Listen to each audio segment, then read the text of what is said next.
Hi Aries, full moon in Pisces, lunar eclipse na magaganap ngayong September 17. Anong maaaring maging epekto nito para sa inyo?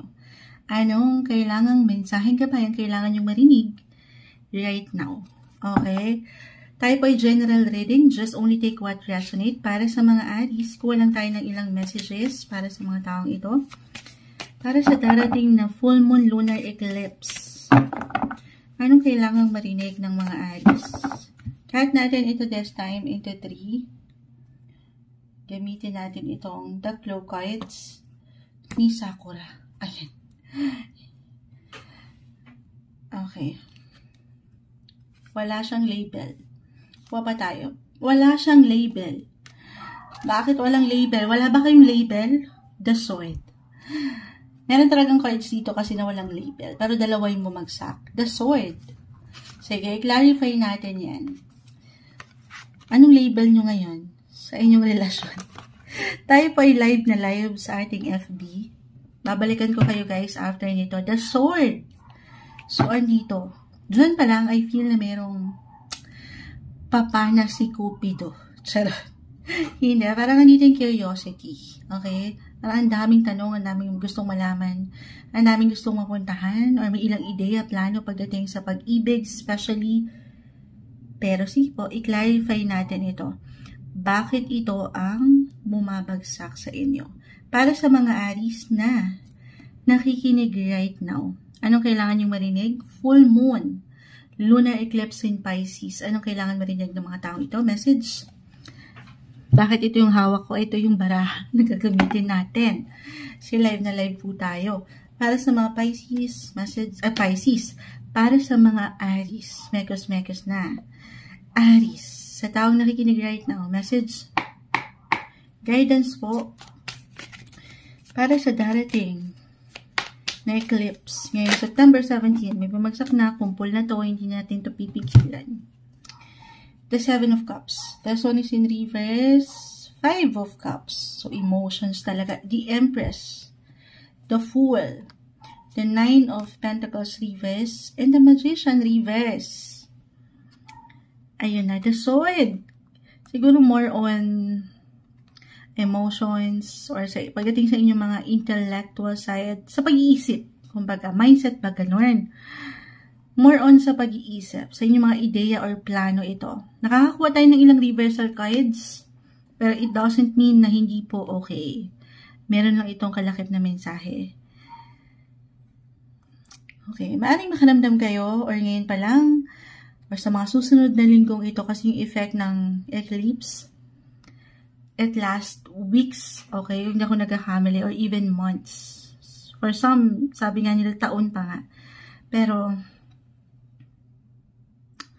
may pagka-low-key ng energy, guys. Pagdating, the sword. Kaya parang tumatakbo lang sa isipan nyo. Doon pa lang sa pag-iisip nyo, parang nakakapagod na.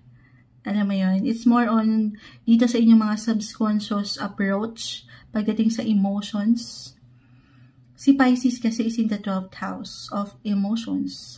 Na sobrang mag-a-apply dito. The Fool, the Nine of Pentacles, the Magician, reverse, the Empress reverse.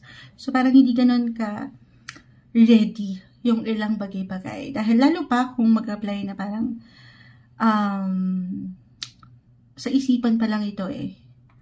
Alam mo yan, akala mo nag-reply ka na sa message pero hindi pa pala. Sa isip mo lang, yung ganun.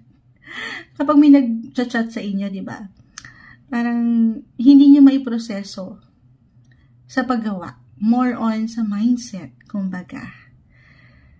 Hindi naman sa tinatamad tayo, pero sa dami ng iniisip, parang ang hirap tugunan sabay-sabay ng ilang bagay. At dito, hindi maiwasan, it's either baka kayo'y makulangan or magmadali sa mga sitwasyon na ayaw natin. This is the best time. Okay? Ito yung maaaring mag-iisa sa pwedeng maging epekto. Actually, oo nga, astrologically, bilang ito ay itong lunar eclipse will happen in the sign of Pisces, that will highlight talaga your 12th house of, ayun na, yung na-mention ko, self-undoing. Ayan, dyan pumapasok yun. Parang ka makagalaw, hindi ka makagawa. Pero maraming, the sword ang umangat sa inyo, the sword. Ang dami tumatakbo sa inyong isipan, pero hindi nyo nabibigyan ng pag-aksyon na kung saan ay okay lang. Okay lang yun. Hindi nyo kailangang ma-pressure.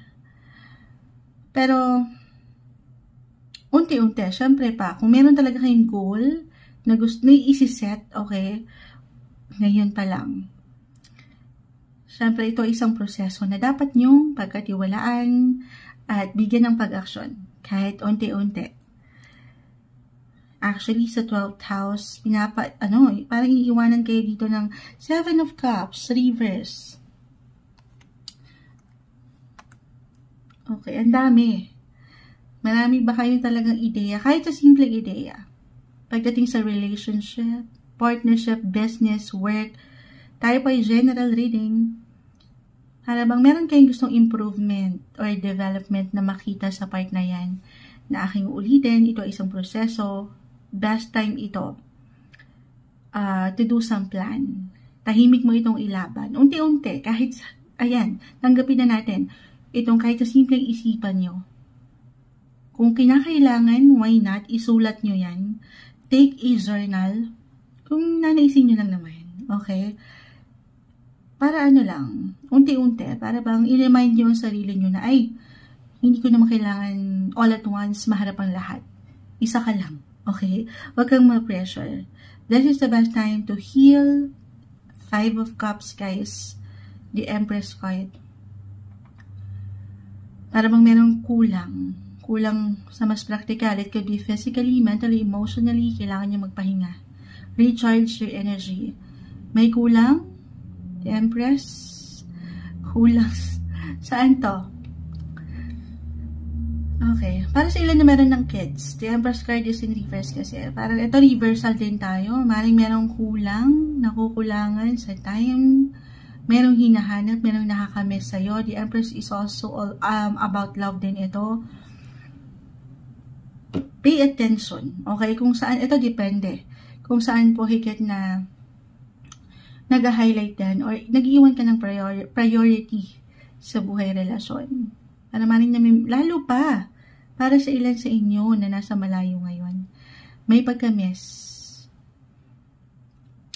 may kulang, okay, may hinahanap, andito yung curiosity, kamusta ka na? Kamusta na kaya siya?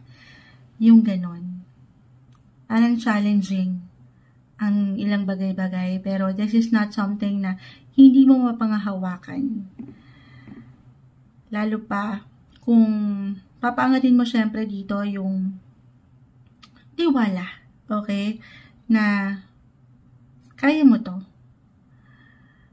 Bigyan mo ng pahintulot na makapagpahinga rin ng iyong sarili, emotionally, mentally, especially po. Kasi parang halo-halo, ang daming isipin dito ng mga Aries na hindi ganun kadali panghawakan. Okay, sa 12th house po kasi, napakalawak niyan. Yan yung nag-highlight sa inyo. Okay? Hindi po isang medical advisor ang Moonchild. Ayan, simpleng tarot card reader lang tayo. Pero,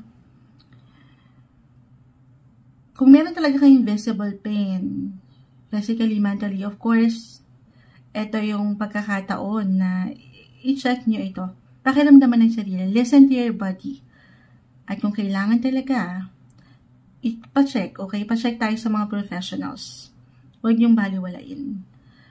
Or, hindi kailangan matakot doon. Okay? Lahat naman tayo napapagod din. Sa mas practical, the Empress card, the Magician, both are in reverse. Magpahinga talaga. Magpaganda. Magpaspa. Best time to do some rest. Or to have some rest. Ayan. Or, other messages. Ito yung plano. Sa dami ng tumatakbo sa inyong isipan, yung ilang plano. Na meron ba kayong gustong pagandahin, pagalingin, negosyo, pamilya, or ang inyong mga sarili, Aries. Tahimik nyo lang itong simulan. Tahimik nyo itong improve. Okay? Ito yung pinakamagandang magagawa nyo. yung tahimik nyong ilaban, na hindi nyo masyadong i-showcase muna sa showtime. Ayan, unti-unti. Try to go with the flow sa kung anong pwedeng maramdaman. At the same time, give it time. Kasi, yung healing, nag-highlight po ang healing. O inyong mga healing, why not? Healing, magpagaling. Baka meron talaga kayong kailangan na buuin, kumpletuhin ang tulog sa mas practical tayo. Yung energy may pagka-low-key, I will be honest. Pero kung bibigyan nyo ito ng panahon, ng atensyon, wala tayong nakikitang malalim na problema. Okay? Ang lalim. Kasi nga, 12th house po ang nag-highlight sa inyo. And it's all about subconscious. And yung connection nyo, pagdating sa faith. Maging ano pa man po ang inyong religion. Pray lang tayo, lalo pa sa mga panahon, if ever mag-apply itong kaguluhan sa inyong isipan, the sword, para ang dami nyong laban, ang dami nyong nakikipaglaban sa inyong isipan itong mga plano, ideya, or ganap, na hindi madali sa lahat ng pagkakataon panghawakan, pero ma-handle nyo to. Pray lang tayo, okay? May mga laban din daw po na hindi para sa atin eh. Kalma. I-priority mo rin yung ikaw. Okay? Ito yung iniiwan na may pagkamalalim para sa inyo ng baraha. Ngayong darating na full moon lunar eclipse in Pisces, Aries.